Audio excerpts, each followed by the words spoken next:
2011, where he became world's strongest man. Now, Zaviscus's time just over 45 seconds. So if Brian Shaw can get this truck moving, which he may not do if he's not leaning on the lorry, but his vast body weight, even bigger than Zaviscus, could be a big advantage here. Now he's beginning to get going. He's the heaviest man in the world's strongest man final. It's certainly an advantage to be so big, but it also, his left arm was damaged last year. That's now healed, and he's able to use his whole body. This is looking really solid from Shaw. It certainly is. He's one of the only guys not wearing these climbing boots. These are just ordinary trainers. But watch the clock. That is a huge improvement on Zaviscus's time. And doesn't he know it? Yes! Yes, he's just been given confirmation of what, again, could be a winning time.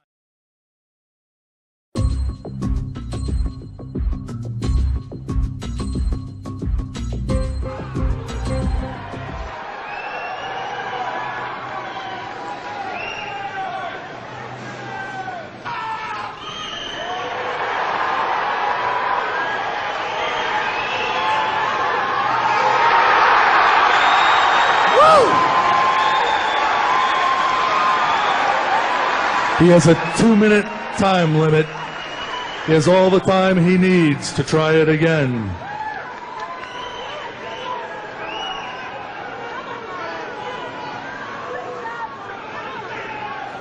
Now 4 men in history to take this thing overhead.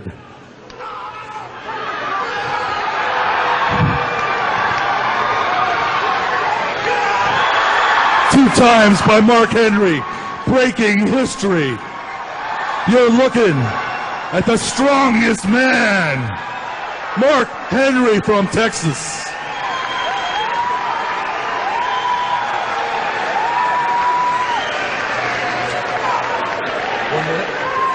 He has 1 minute remaining to rest and try this for a third if he wants to.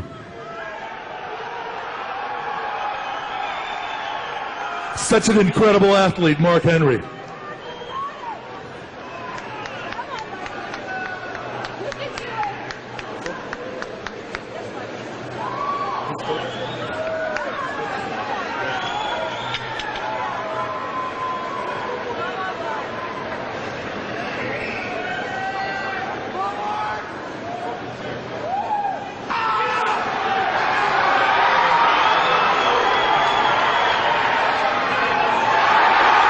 Down 3 times.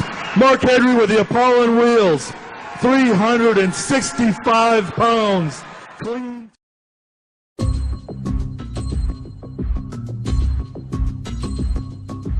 Well, Brian Shaw absolutely dripping in sweat. That gives you an idea as to what sort of temperatures we've got here and the humidity as well. Will it affect Hafthor Bjornsson? Take the strain! Similarly built to Brian Shaw. Must stay low and drive off 2 feet. He's not low enough, though, and just slipping a little bit here. But he's getting the lorry moving. Paulie always does this in a kind of different method to everybody else. It doesn't look pretty, but it works. It's effective. In 2011, he joined the World's Strongest Man final with a bang, winning the truck pull there. But he was 20+ kilos heavier. That lighter body weight will play against him here. Yeah, he's still a pretty heavy guy. Now he's got to get over the line, so as the truck. Watch the clock, 41.23. It's going to be so close. And he's done it. We've got another leading time, Bjornsson this time.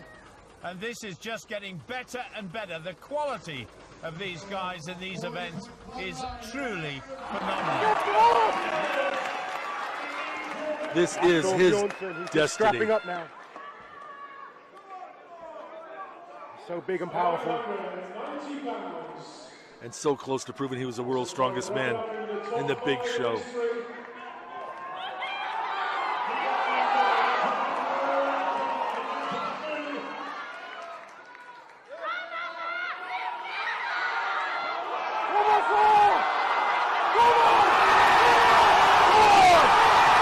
Oh, he's got this. He's got this. He's got it. Come on. Yeah!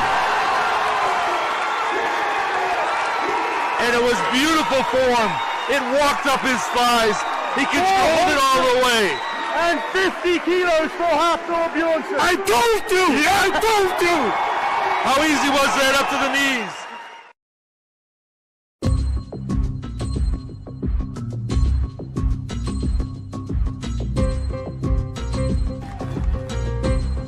Well, the great man will certainly need more than his 6th place in this truck pull. And remember, the truck is 4 tons heavier than in the heats, and we remember how heavy that was.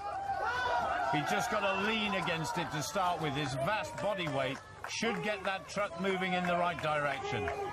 We have a perfectly flat surface here, so the start, the inertia, definitely the hardest bit.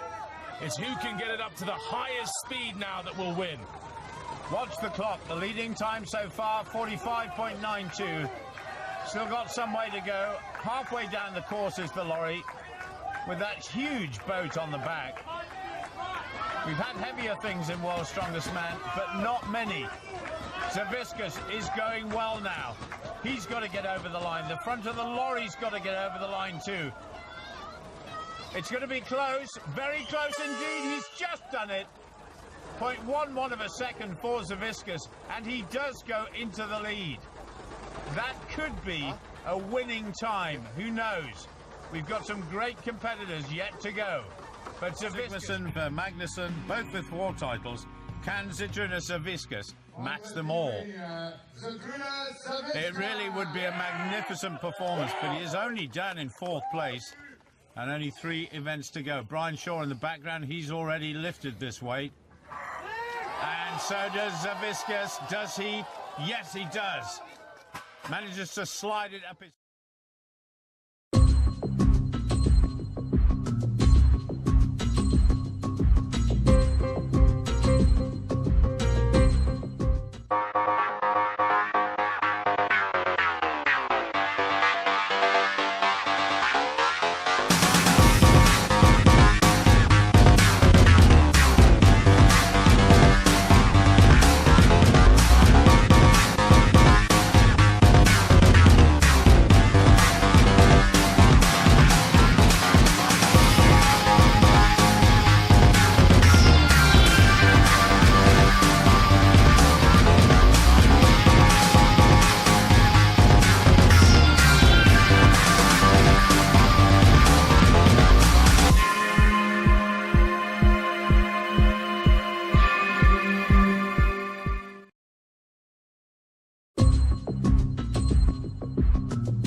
Find out a little bit more about it now from a man who knows all about the pain of having a Big Mac strapped to your back. It's Bill Kazmaier, world's strongest man between 1980 and 1982, and one of the authentic legends of this sport. Bill's with Cara at the next...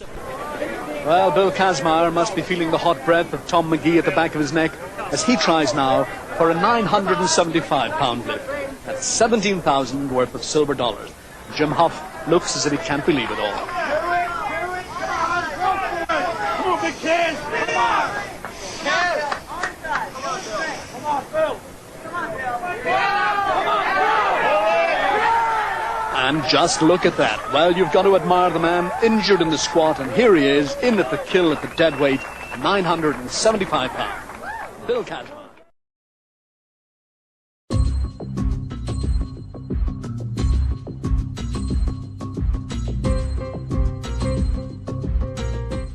Iron wheels attached to a huge steel bar which he used in practicing his squats.